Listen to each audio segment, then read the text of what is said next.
Howdy. It's great to get back into the swing of things with the start of school today. Our players are coming off of a really good start to the season, and the biggest thing about this team is it's a brand new team. It's a team that is new in the experiences with each other, but they're also new in just experiences here in Aggieland. I know a lot of them are looking forward to to getting back on the field, traveling for the first time, but also even being back and going to their first midnight yell practice on Friday and their first Aggie football game on Saturday night. So there's a lot of really fun things going on within the team, and again, it's one of the reasons why you talk about why people coach at the college level. A big reason for me is because it's such a unique time in people's lives, and what we have here at Texas A&M is such a over the top experience. And the big crowd that we had on Saturday night, we seat Ellis Field, which is I think is consensus the best facility here at Texas A&M, better than a lot of them. Is It only has 2,400 seats. It's very close to the seats are all very close to the field, but when you put 6,800 in a venue that seats 2,400, we want to make sure that we don't tell the fire marshal, and we want to make sure that it's going to be that the team is going to put forth the effort that the crowd is put forth to be there, and I can say without hesitation that this team really is excited about playing in front of the 12th man. They loved the experience, and there's certain groups, certain individuals that struggle and don't step up when it's a big game. And so far, so good for a lot of our ladies. So I'll open up to questions. We'll start out with Rob in the fourth row. Howdy, Coach. Howdy.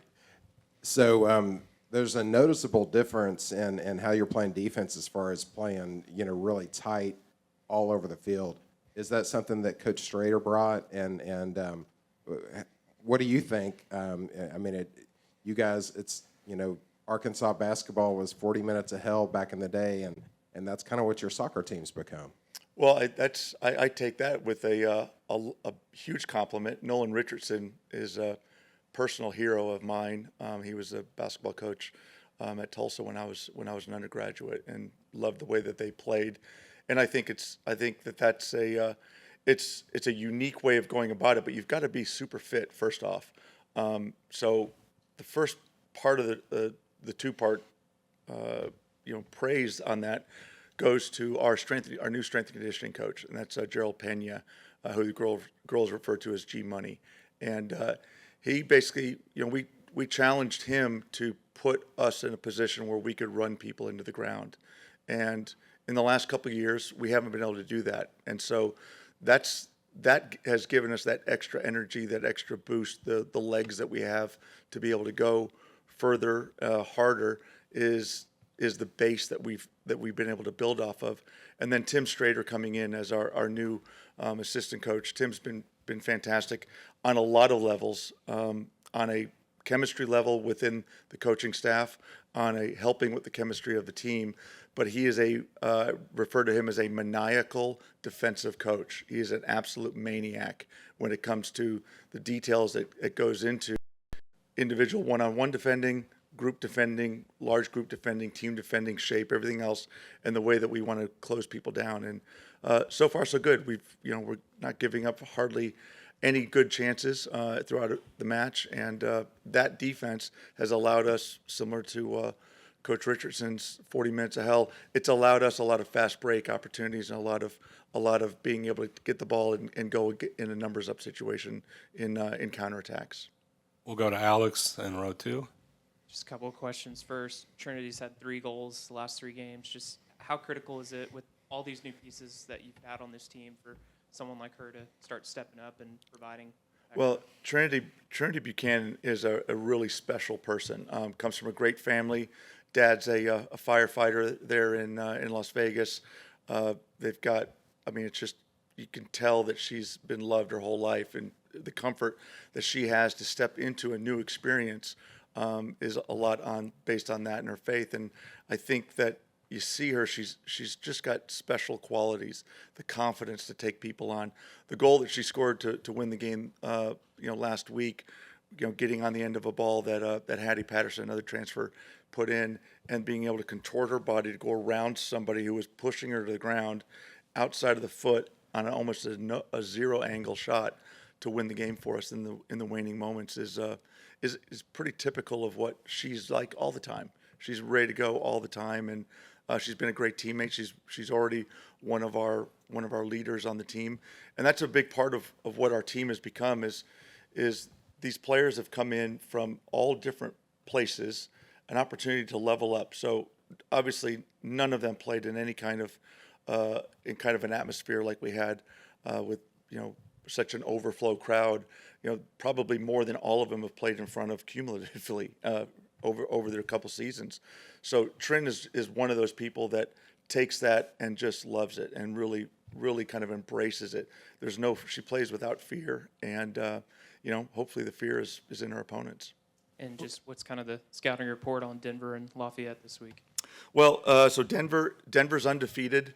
They've got 3 ties, but they're a young team as well. Last year, this is another game for us where we're going to play against somebody who we lost to last year.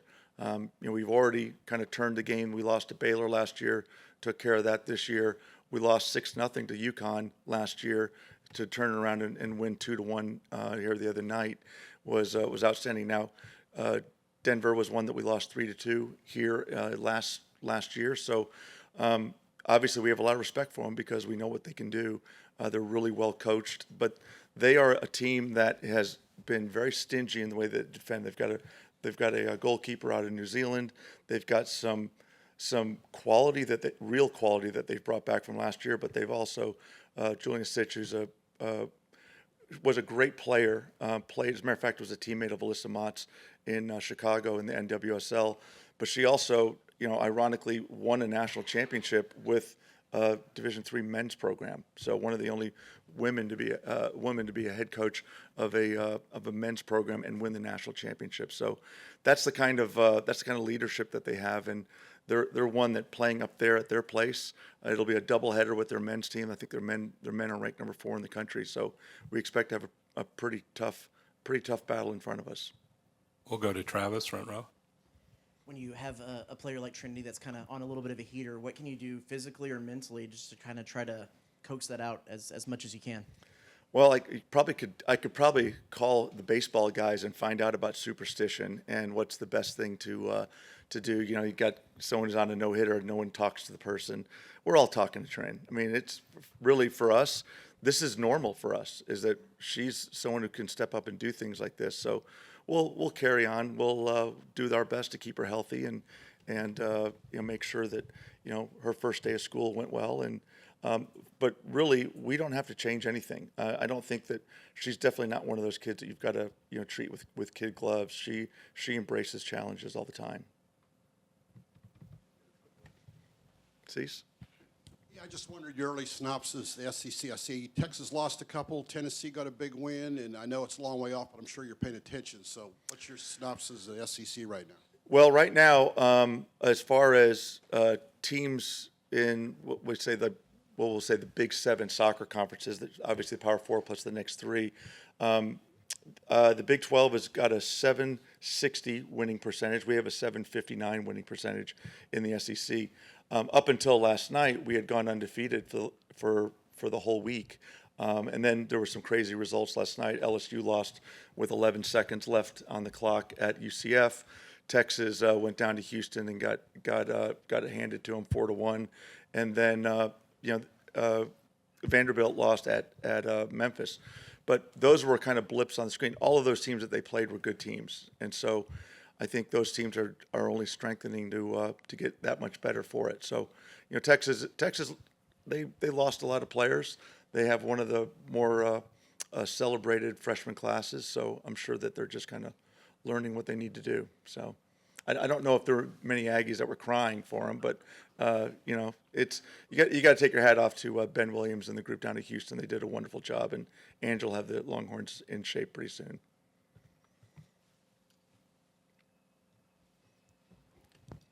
coach, you're 4 games in, you're undefeated, but it's 2-0-2. How do you feel about your start, and is your team kind of gelling at a rate that meets your expectations? Well, like I said, so far so good. We're ahead of where we were against these opponents last year. It's winning is hard. I'll tell you that. It's always been hard, and I think it's gotten.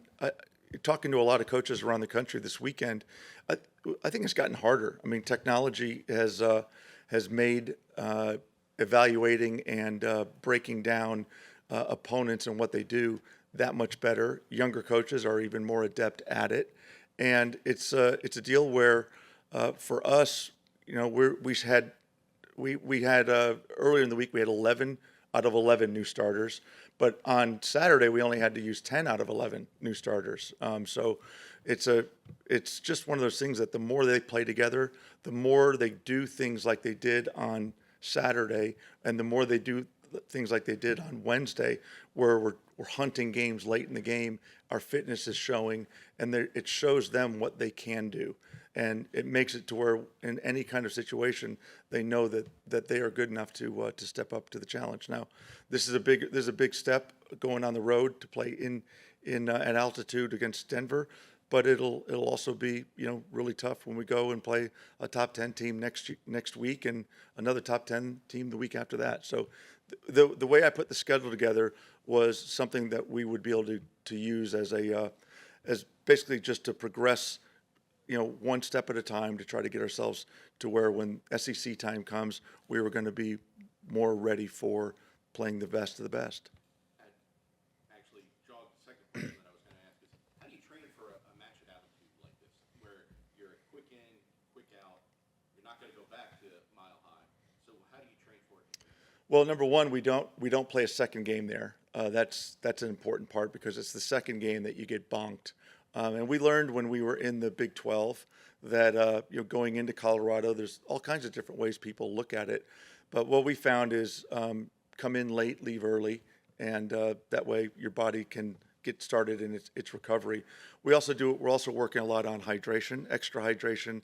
Our girls are taking in a lot of beet juice, which kind of opens the blood vessels, which helps take in more oxygen and more nutrients as they prepare for it. So we have injected some science and some real planning into the way that we want to go about the game.